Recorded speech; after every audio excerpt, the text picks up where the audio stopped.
Right, hello again, how's it going? Somebody put a comment on one of my videos. In fact, it was the video about Salman Rushdie, and the comment says, tell me what integrational polytheism is in detail. Well, never one to bow to popular pressure. That's not what I'm about to do. I'm about to tell you my deconversion story from Christianity. So now's your chance to switch off and watch something else if that's not what you want to hear. But anyway, yeah, here goes. So I wasn't brought up in a particularly religious household. I was brought up in a moderately religious community, I guess, but not by Christians or any other religion.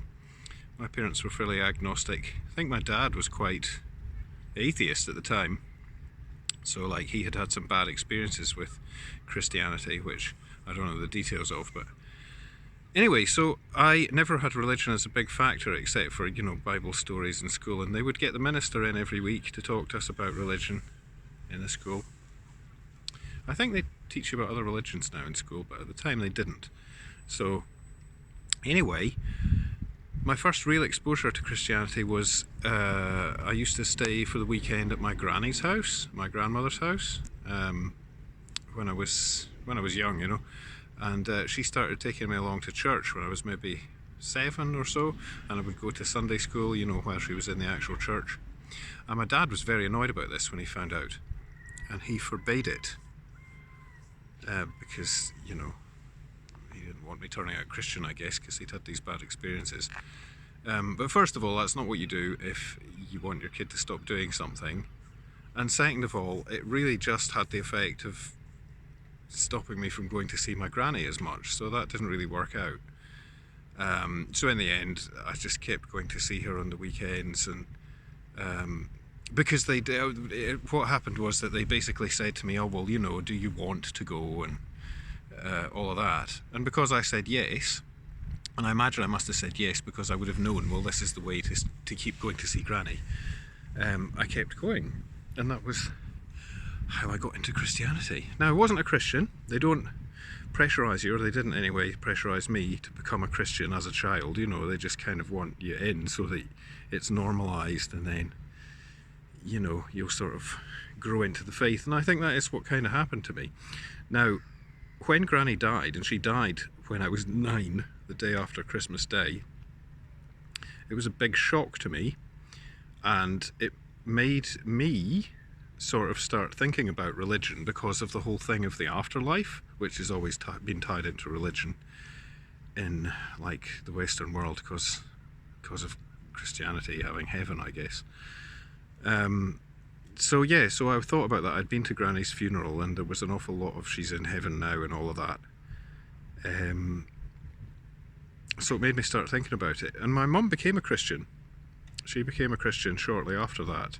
Although I asked her, and I asked her at the time as a child, and she said it wasn't because Granny had died that she had become a Christian. But anyway, so all of that added up, and I did some sort of soul searching, sort of age 10 and 11. I really did think about it, not just is it true, does God exist, but also is this the right religion and all of that. And I did have what I believed were religious experiences.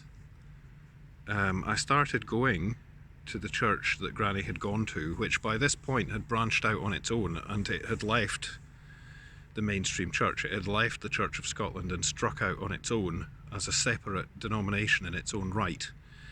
And I've heard other people describe it as a Calvinist denomination. I wouldn't necessarily describe it as that. I certainly describe them as evangelical. They took the view, if I remember at the time, the reason they split off from the Church of Scotland was that they took the view, it's similar to Protestants splitting off from Catholicism all that hundreds of years ago actually. They took the view that it would be better to take the Bible more seriously and read it, and base your life on the Bible, and that's what you should do, and that the Church of Scotland wasn't really following that well enough. So that's why they split off.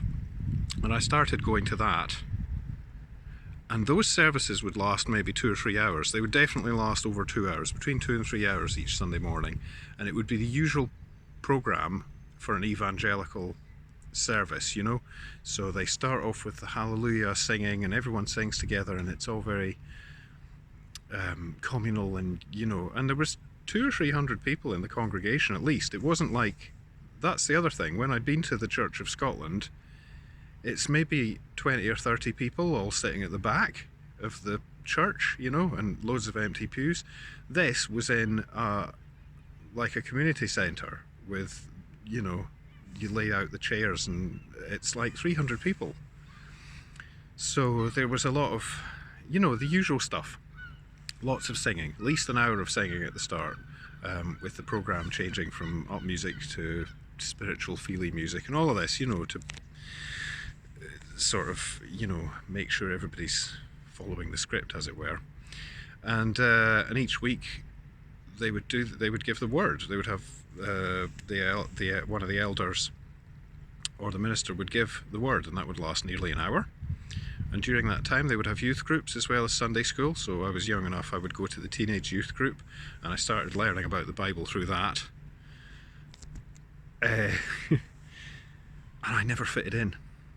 They did their best to make me fit in. The thing is with Christians is they tell you, oh, you're broken, you know, we've got a home for you and we'll welcome you in. So they do try to make the effort to welcome you in, but you can never get away from that thing of, yeah, you don't really fit in. You know what I mean? You can never get away from that. And I felt that on some level, but I was having these religious experiences. I can't say I ever visibly saw Jesus or God. I can't say I ever audibly heard Jesus or God, but there's a very, I don't know, you have these experiences sometimes, you feel like you're overcome with something, overcome with emotion, overcome with feeling, overcome with a divine, you know, that is, if that's what you're expecting, that's what you feel, you know. And these Sunday services are designed to make you feel that way. Our services would frequently have people speaking in tongues, as they call it, or generally having outbursts of joy, and, you know, maybe dancing in the aisles, and, you know, all of the usual stuff, the cathartic, rapturous stuff that Christians love to do. So that was great. And one of the things they told me is that you shouldn't stop coming to the meetings, because if you stop coming to the meetings, then you'll lose your faith. Satan will get in, you know. The devil is always trying to coax you back to the ways of the world, and that's what will happen if you don't keep coming to the meetings. That's what will happen. And I did keep going to the meetings, and I was, for what I had at my disposal, I was a very ardent apologist for Christianity. I was quite an inept one, I now realise, but I was very enthusiastic about it, and I would hold my own in a crazy discussion about things to do with God with other teenagers, you know, and that's what I was. That's what I did for my whole teenage years. Luckily, I moved away for college, and when I moved away, I struggled to find another church that fitted me, because there weren't that many evangelical churches around like that, and I didn't really feel like a normal church, as it were, a sort of Anglican style church. I really didn't feel like that had it. It didn't do it for me, you know. Once you've had that big fix, you can't go back to the small stuff. So yeah, so I didn't go to church, and I didn't backslide. I still was a Christian. I wasn't going to the meetings, and I kind of didn't miss it in a way. I did join a band, and I wasn't apart from Christians. Quite a lot of the other people I knew were still Christians. But one thing that did happen a year or two after that, when I was in my early 20s, I saw a TV programme. And I'd love to find that TV programme again, although having said that, there are better ones now on the same subject you can find on YouTube. If you just look up James D. Tabor, you can find out a whole load of stuff on this subject. But basically the documentary was about early Christianity and how history could have taken a completely different turn if not for the fact that St. Paul was the one to bring the religion to the Roman Empire. So basically the programme was running along the lines of, here's the evidence that James, the brother of Jesus, was the leader of the original Christian group in Jerusalem, and that nothing really survives of that group, and that they might have had a completely different set of priorities. I mean, the book of Acts tells us for sure that James had a different, well, James and Peter, because James is very much downplayed in the book of Acts. And that's another piece of the evidence, really. Acts was written in the 2nd century as sort of a biography of St. Paul and his missionary career, and because of that, St. James is really downplayed. So where was I going with that? Oh yeah, so the TV programme was basically that. It was, but for a quirk of history, we might have had a completely different type of Christianity, and all these things about Pauline Christianity might have been totally different because James's priorities were totally different. And it was based on, I guess it was based on stuff they had found at the, at Qumran, the Dead Sea Scrolls and everything, as well as some of the sort of what they call Gnostic Gospels that they found at Nag Hammadi in 1945.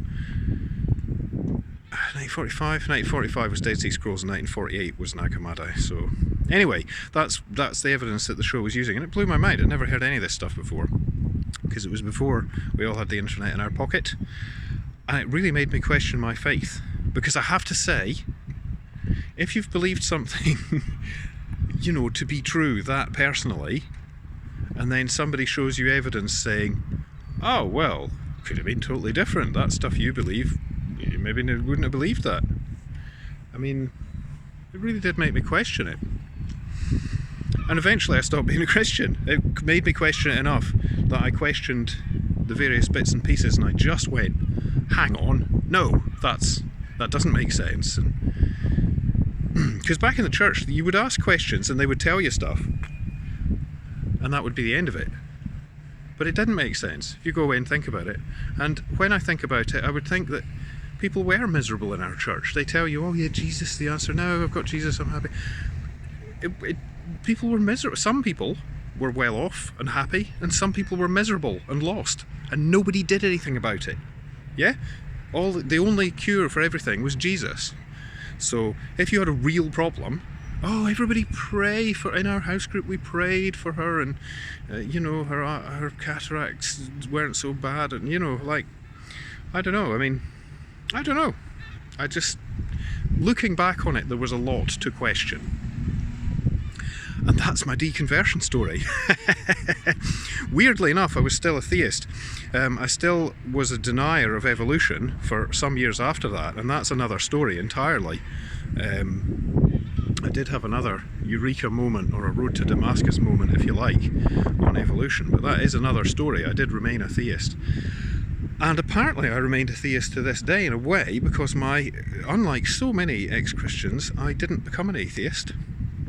I decided that if I had had religious experiences that seemed so real, and that other people in other religious traditions were having the same religious experiences, who am I to say what's true and what's not, right?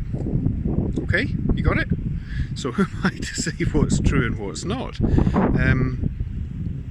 So I decided, right, okay, well, they're all true then. And that raises a lot of questions. People do have questions about integrational polytheism, and I did write a small book about it. I wrote a pamphlet about nearly 20 years ago now called The Holy Gobbledygook, which is a title I fully admit that I ripped off. I ripped it off from an old Fat Freddy's cat cartoon, The Holy Gobbledygook, and it's sort of my attempt to lay down what integrational polytheism is. You can find it on the internet. I'm going to do an updated version though. I'm going to write a couple more chapters to it and republish it out there, because I've got more to say about integrational polytheism than what I put in my pamphlet back in 2006. So yeah, but anyway, that's my deconversion story. I think I'm going to stop there, and I'll leave the integrational polytheism stuff for another video. Thank you very much for sticking this video out for the full 15 minutes of my personal history of Christianity. I don't know why anyone else would want to know that, but I have to. No, I do know, because there are other people who have done their personal deconversion story on YouTube, and I've been very interested in that. And sometimes they have very flashy editing and graphics and everything, and that's lovely. And I wasn't going to start doing videos on my channel until I could make all of that stuff happen, but you know, if you wait for something forever, maybe you'll wait forever. So I'm just getting comfortable with this format of just talking crap into the phone and and then uploading it. So yeah, I probably need to do it in a less windy environment in future. Alright, so that's that. Thanks for sticking for the full 15 minutes. Please like and subscribe, and most importantly, click the notification bell. I haven't got a Patreon, so if you really want to donate money to me, I won't argue with you, but the way to do that is to go to callumsmusic.com and download some of my music. You can pay what you like, and if you don't like music, just pay what you like and don't listen to the music. But if you do, then I hope you enjoy the music as well. So that's it for today, and yeah, be excellent to each other.